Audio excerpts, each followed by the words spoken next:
Este é o Conversas Cruzadas, que está repercutindo o acontecido nesta data, quando o governador do Estado confirmou, depois que o seu secretário da Fazenda noticiou, o pagamento em parcelas dos vencimentos dos servidores públicos do Poder Executivo.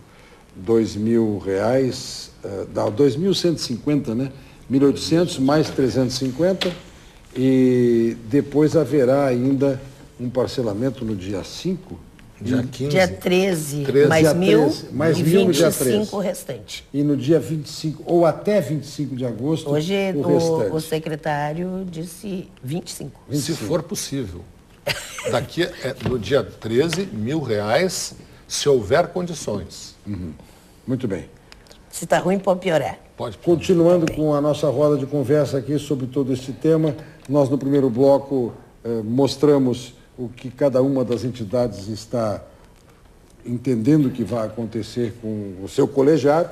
Vem aí uma assembleia conjunta, marcada para 18 de agosto, né? 18. Hoje fui convidado pelo delegado para estar lá na Assembleia Geral também da polícia, dos delegados de polícia. Bom, quando eu mostrei ainda no bloco anterior o site da Associação Sindicato dos Agentes Penitenciários, ali paralisação geral, a nota diz o seguinte: a presidência, a diretoria da Amapergs, dizendo aos seus associados: olha, sabemos que deveríamos parar hoje, mas o importante é que todos estejamos sempre unidos. Como há outras categorias que estão anunciando para segunda-feira um marco, é segunda-feira que nós vamos trabalhar da mesma forma.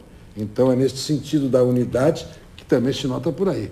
Mas os agentes e monitores penitenciários vão parar, e já tem uma notícia de que a Brigada Militar só ficará no Central e ali no Jacuí. Aonde já está, aonde já está. Né? Até por essa deficiência, essa falta de efetivo, não tem condições de assumir outras funções que não as suas.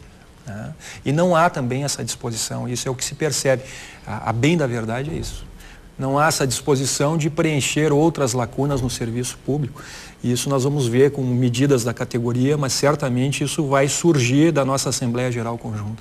Uma experiência que o Sindifisco pode nos dar. Tem muito dinheiro na mão de quem deveria ter recolhido impostos.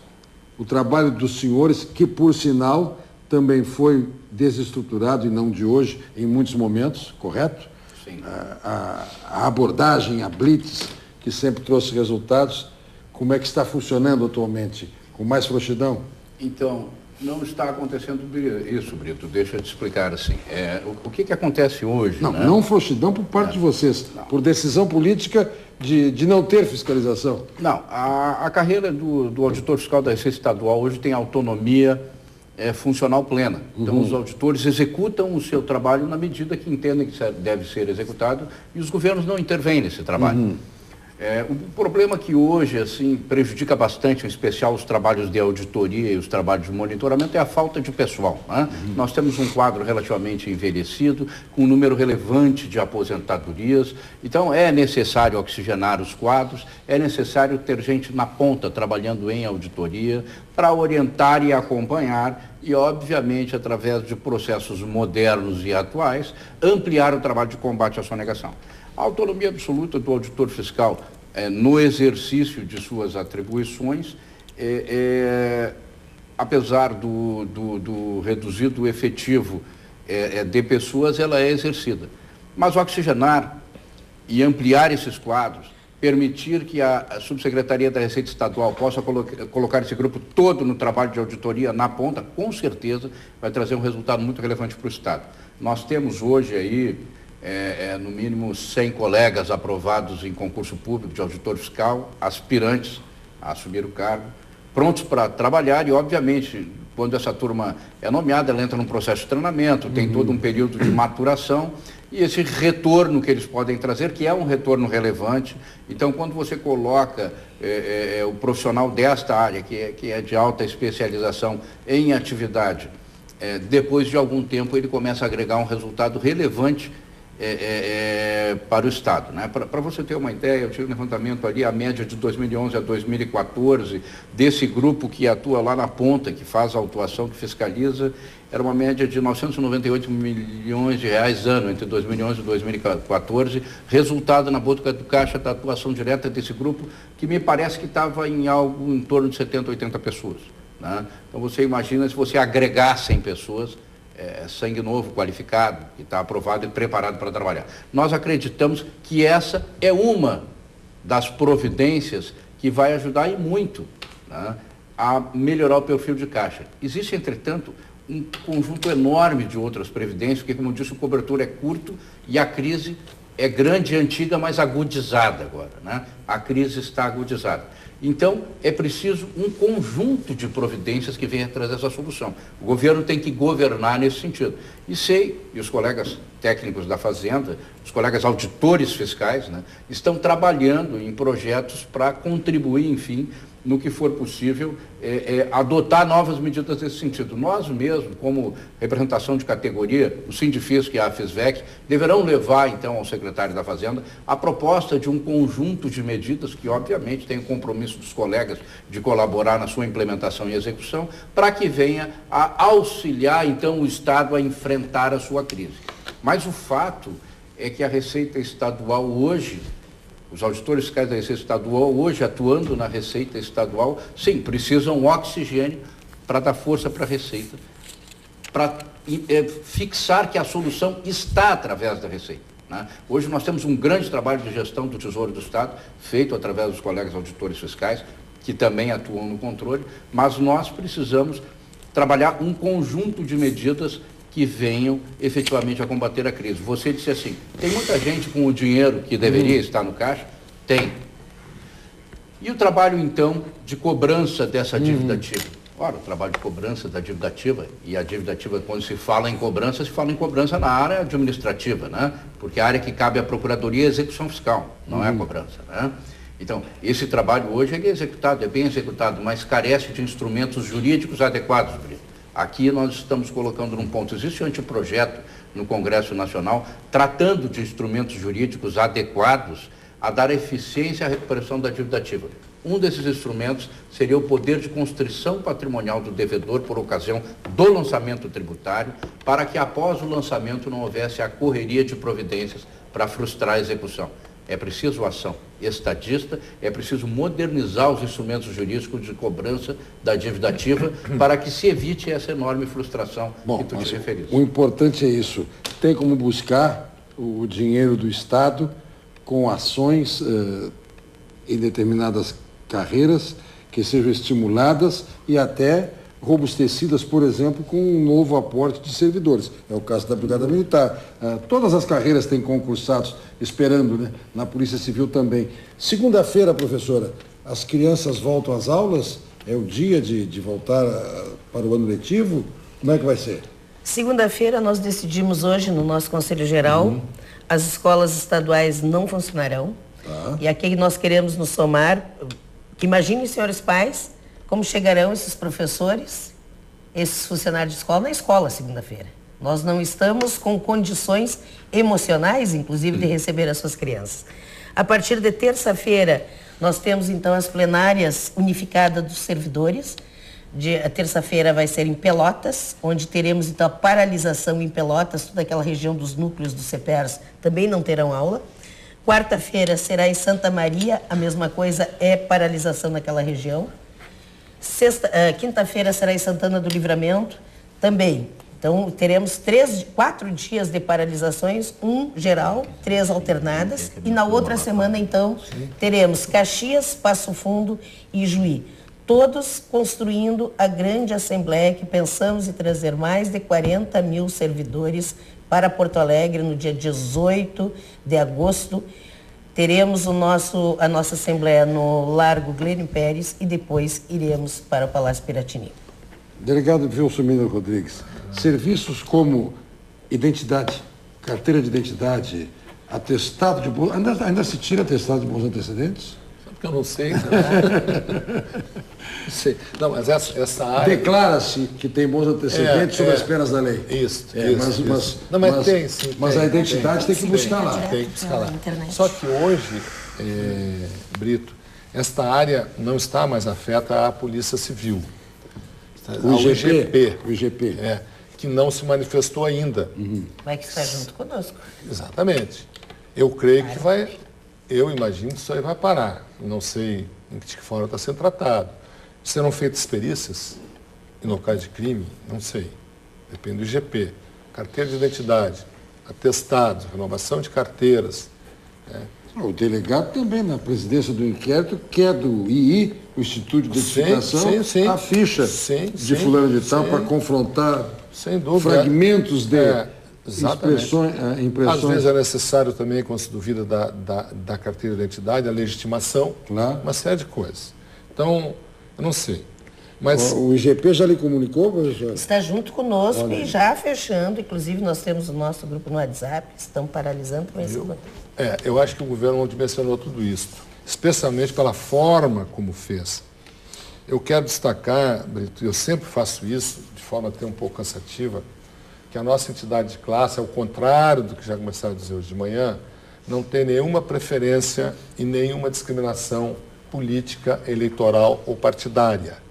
Cada um dos seus membros que tenham, a entidade não tem.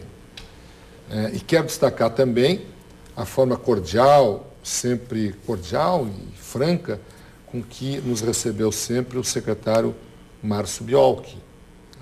Mas nós entendemos também que a Casa Civil, ela tem uma função que não é uma função executiva.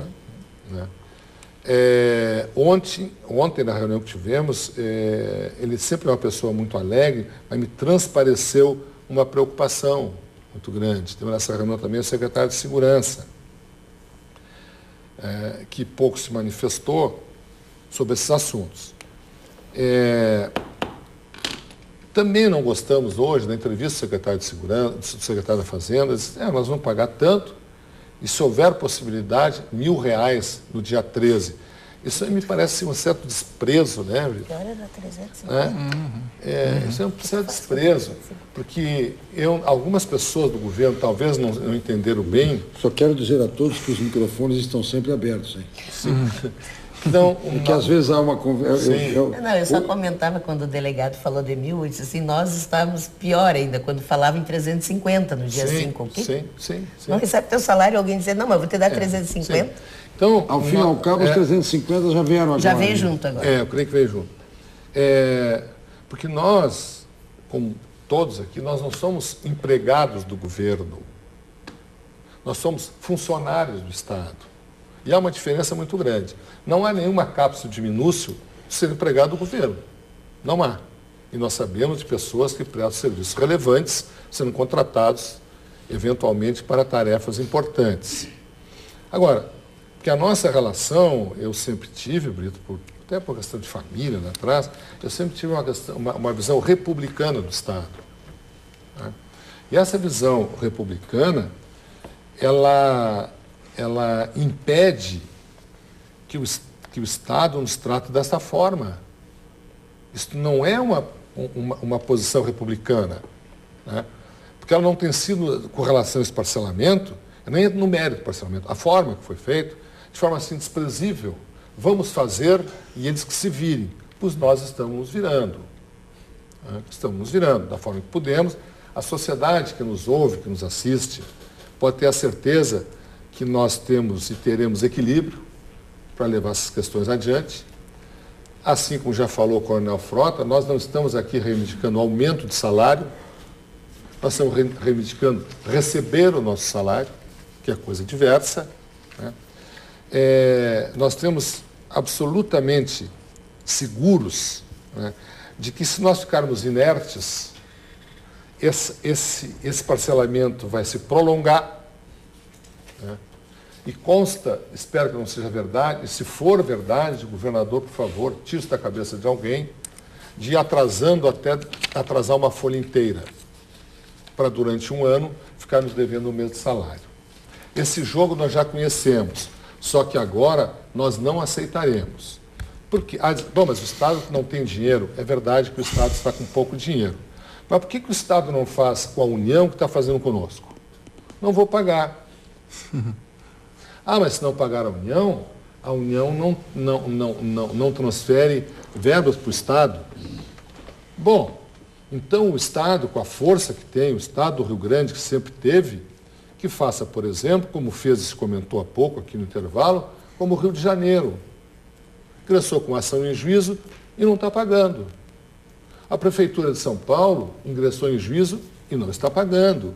Ou é uma posição um pouco extremada, que os governadores que dizem que estão todos com dificuldade, que façam uma espécie de desobediência civil perante o governo federal e ninguém paga. Né? E ninguém paga o que deve. E essa dívida é uma dívida imprópria, todos sabemos que é imprópria. Portanto, o governo, e nós estamos decepcionados com isso, porque o governo está deixando de pagar a parte mais fraca. Eu vi há pouco, Brito, ali, a professora Helenira dando uma entrevista para outra televisão, para outro programa, em lágrimas. Em lágrimas. Por quê? Porque ela sabe o que é a professora dela, como aconteceu hoje, chegar no supermercado e fazer um pequeno rancho e vai passar o cartão do Banricompras, está cancelado por falta de fundos, que o governo tirou da professora e que o governo está tirando dos outros funcionários. E eu, quando trato aqui, nós tratamos, eu sempre tenho muita consideração, e extrema consideração pela professora Helenir, porque é a categoria que menos recebe. Né? E assim como o teu pai, o meu foi comissário de polícia e a minha mãe professora primária. Né? Então imagina uma professora primária ter o cartão, enfim, cortado. Portanto, assim, eu vejo isso com muita gravidade, eu não vejo com a tranquilidade com que o secretário da Fazenda fala, um homem inteligente, um deputado importante, que tem um relevante serviço prestado ao Rio Grande, mas com a forma como ele anuncia o corte de salário, como se estivesse fazendo um convite para aniversário de 15 anos, ou uma festa de casamento, isso não é possível. Por favor, secretário, vamos sentar, vamos conversar e vamos resolver. Senão, eu tenho certeza que nesta área de segurança o governo vai perder o controle. Eu gostaria que isso não acontecesse. Artigo 35, Constituição do Estado do Rio Grande do Sul. O pagamento da remuneração mensal dos servidores públicos do Estado e das autarquias será realizado até o último dia útil do mês do trabalho prestado. E depois vem a informação sobre a gratificação natalina, que tem que ser paga até o dia 20 de dezembro. Muito bem. As obrigações pecuniárias, artigo 36. As obrigações pecuniárias dos órgãos da administração, direta e indireta para com seus servidores ativos e inativos ou pensionistas, não cumpridas até o último dia do mês, deverão ser liquidadas com valores atualizados pelos índices aplicados para a revisão geral da remuneração dos servidores públicos do Estado. Traduzindo, quando não há o pagamento até o último dia, que venha aí a correção devida. Tem mais este detalhe. Não se admite que haja o pagamento desta forma, se tal houver, esta é a sanção. Obrigatoriamente deverá vir tudo atualizado e se incidir reajuste no período e tudo mais. Esta é uma outra pendência que vem por aí. Vamos ao intervalo e voltamos.